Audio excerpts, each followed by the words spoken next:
Next on the lift here is a 1986 Yamaha XT350. You can see the customer's already somewhat dismantled some things. They said there was a really heavy noise in the motor. So if it was heavy, it's probably going to be a bottom end noise. We're going to pull the covers off, make sure there isn't a magneto that came loose or something like that. And, sorry, not a magneto, stator, rotor. And then take the top end off and go from there. But it's probably going to be a complete rebuild if the customer chooses to spend that kind of money. And then we got to do carbs and a set of tires. It's actually a pretty cool little bike, dual sport, on off-road. So let's get started, pull the seat and the tank off, and then maybe by the end of the day we'll have to top the motor off and kind of have a diagnosis of what's going on. So yeah, we work on a little bit of everything in here. Pull the shift lever off, and then we're going to pull all these Phillips bolts out to pull the left stator cover off. You might need an impact driver to loosen these Phillips bolts. I don't know why somebody ever invented Phillips. The rotor for the stator, we're going to need a special puller. So we're going to pull the top end off first while we wait for that to come in. Just pull the oil to drain it, and there isn't any steel on the drain plug. So that's a good sign. And the oil, while it's coming out, it's not glittery or shiny either. So that's good. First thing we're going to do is pull the valve cover off, which is just 4 Allens. Right now, all 4 cam lobes are pointed horizontally towards each other. So what that means is there's no pressure on the valve caps, so now we're going to loosen the cam chain tensioner and pull the chain off the gears. Before you do anything, you want to take a wrench and reach in there and loosen your cam sprocket bolts. Just loosen them. And on this particular design, you want to pull the bolt out of the end of your cam chain tensioner. Then we're going to take the 2 Allens out.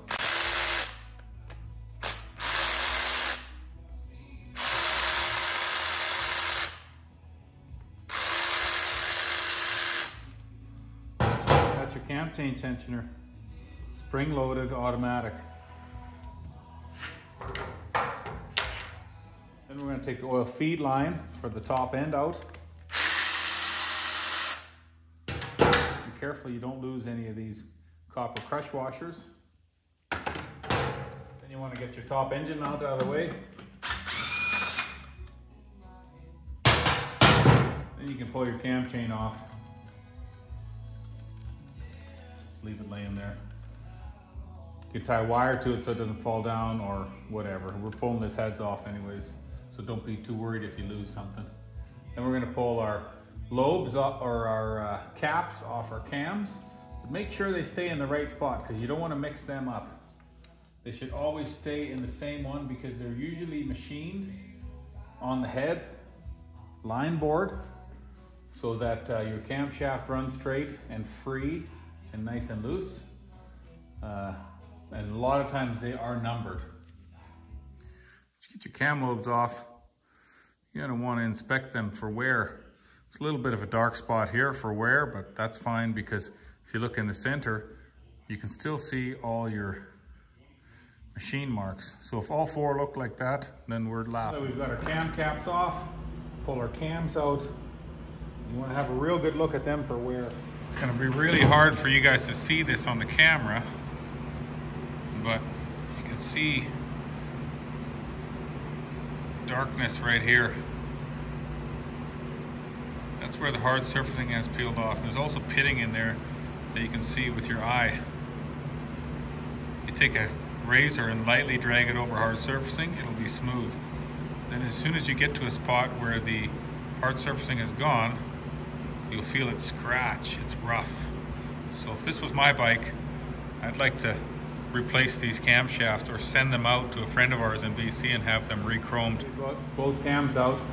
We're going to take the head bolts out. There's 2 right here in the holes in the cam journal and 2 here in this cam journal. When you're loosening head bolts, it's a good practice to loosen in a crisscross pattern so that your head stays straight. And you grab a magnet, pull your head bolts out. Keep in mind, there's probably a washer still down inside. There you go, there's the washer. So don't lose any of those. Interesting. But there's 2 bolts right here, Allen heads on them, and these are already loose. The last thing you want to do is on the front and the rear of the cylinder is a nut with a washer.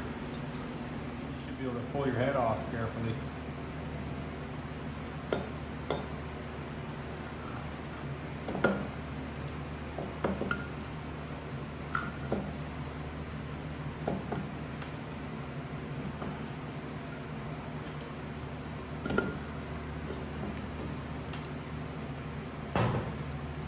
This piston now, when I push down on it, see how much that rocks back and forth? That is not a good thing. A lot of times that's caused by dirt coming in through the intake and then wearing out your piston.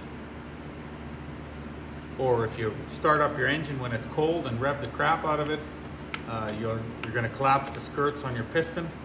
Not good, especially on newer stuff with really short pistons. Cylinder off now.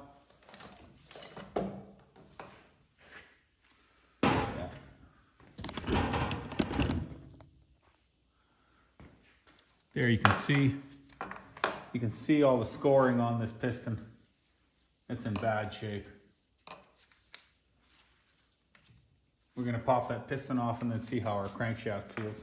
Get your piston off. There's a little clip in here, little groove. You just pop your pick in there, pop that clip out, and then you can push your piston pin right out like that. Grab a pair of pliers, yank it out.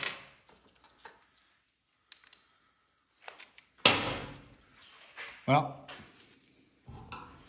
here's the piston for you guys sitting at home. You can see here, there's some aluminium transfer. So this piston actually did seize up at one point in time, but this is from sucking a lot of dirt in. And that dirt also passed the rings and went into the crankshaft and went through those bearings as well. So we're gonna definitely be pulling the rest of this motor apart and having a look. We'll have a look at the pin in the rod. A good thing to do is inspect where the female end of the top of the rod runs on your pin. See if you can feel anything. And yeah, I can feel the scores with my pinky nail through my glove. And then you want to look inside here, and I can see galling inside the rod, color change. And I don't know if you guys can see that at home, but there's actually movement in the rod up and down. In the pin to the rod, there's actually up and down movement. So that sucked a lot of dirt. You're gonna wanna really make sure you take your oil pump apart, look at your oil pump. Another thing you wanna do is inspect your cam chain. And you can, if they're really bad and you pull on the links, you can pull it apart. You see how much side? That chain shouldn't bend that far sideways. That's clearly a worn out chain. So for now, we're gonna put a bag over this motor and put it off to the side. We've spoken to the customer, and with what we've spoken about with redoing the cams, doing the top end, redoing the head, redoing the crank because we can feel there's too much play on it, new cam chain, and all the bearings and stuff, it's gonna be too much money. So we're gonna put this away. Customer's gonna see if they can find themselves a good used motor, and maybe we'll see this girl in the future again. Have a good night.